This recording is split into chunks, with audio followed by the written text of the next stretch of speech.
you obsess over the what ifs, you're not solving it, you're serving it. Worry is just misplaced worship.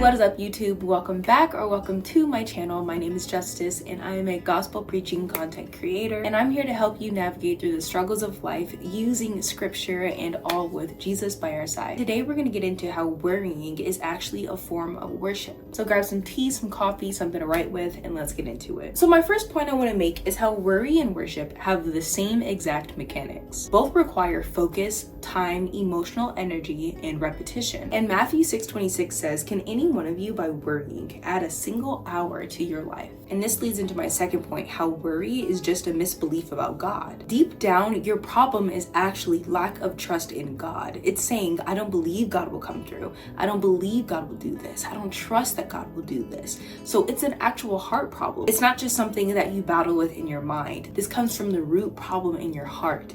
And maybe you don't know God's character enough. Maybe you don't trust him enough. Maybe you trust yourself more than God to handle the situation. It's even possible that you're one of those that you have to see it to believe it. I'm one of those people, and it can actually do more harm than good. I can get how in other aspects of life you believe that, but when it comes to God, there's a lot of things that we won't see that we have to believe.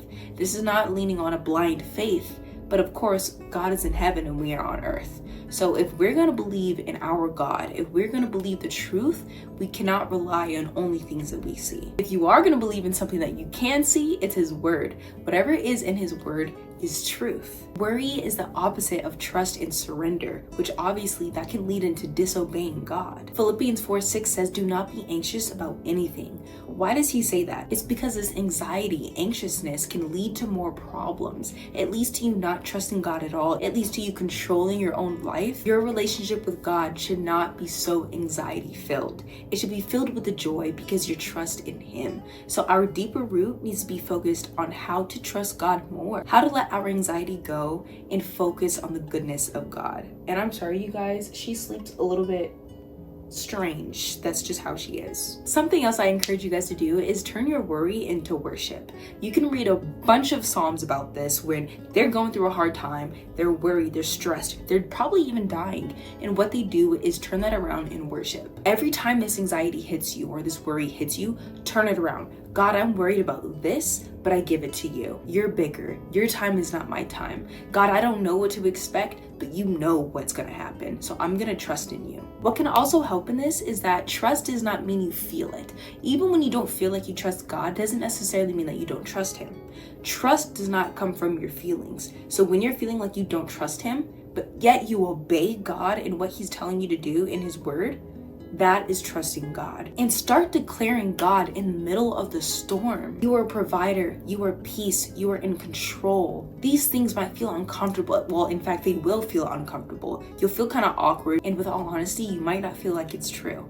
But again, your feelings don't matter compared to the truth. Start declaring the truth so that you combat these lies in your head. Another thing I want to point out to you guys is that worry is actually a form of meditation. Meditation is simply focused thinking. So what are you focusing your thinking on? Your worry can become this form of meditation. It's pretty much faith in reverse. You're rehearsing this worry over and over and over again. Instead of meditating on the promises of God, you're meditating on the possibilities of failure. It's just a different direction. Joshua 1:8 says, meditate on the word day and night. Why does he say that? It's because when we start to sway away from the word, and we might even think, well, I'm too busy to read this right now. Or maybe you even know a verse by heart and you think you don't need to meditate on it anymore. This gives room for the enemy to come in and plant lies in your head. This gives room for the world to get into your heart, into your mind versus the word. It's daily repetition of the word so that you know truth from fact, so that you know what God says over the lies of the devil, so that you know against your feelings versus truth. Worry also feeds the flesh, not the spirit. When you worry, it fuels your need to control, to fix things, to overthink things. You now become you-centered. You try to take control of the situation. In other words, you're pushing God on the back burner. This is subconscious, but this is what worry does. Worry leads to burnout, worship leads to peace. Of course, when you worry, think about the feelings that you're getting. You're now anxiety filled, you're stressed out, you're frustrated, you might lash out in anger more. These are things that are not of the Spirit. These are not from God.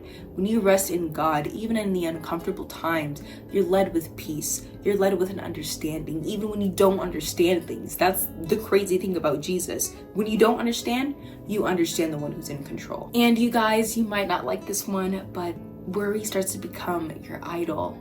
You're idolizing your worry. Anything you elevate over God's truth is an idol. So when you start worshiping the lies, that's an idol.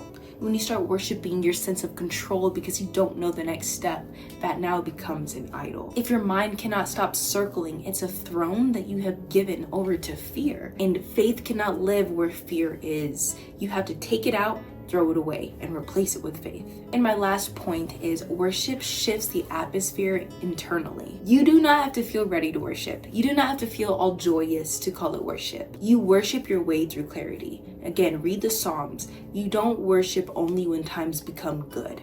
Worship is simply acknowledging God for who He is and thanking Him for the blessings that He has given you, thanking Him for the situation that you were in, even though you don't know why, because you know and you trust in God's goodness that all things are going to be for the glory of God in His will. So worry is real. Jesus even went through worry, and I get it. When you're diagnosed with something that causes worry, when you're low on money, that causes worry, when you don't know the next steps, when you don't know if you're going to get this job, all of these things naturally cause worry. So instead of focusing on, well, maybe I just shouldn't worry at all, stop focusing so hard on that part. Start focusing on when you do worry, how to switch that shift to worship in Jesus Christ. When you start training yourself with Jesus' help, don't do this all on your own, but when you start to get trained in thinking biblically, you start to naturally reflect on Jesus versus the world. So guys, please remember, worship does say, look how big this problem is, but worship says, but look how big my God is. So ask yourself, what have I been magnifying in my life?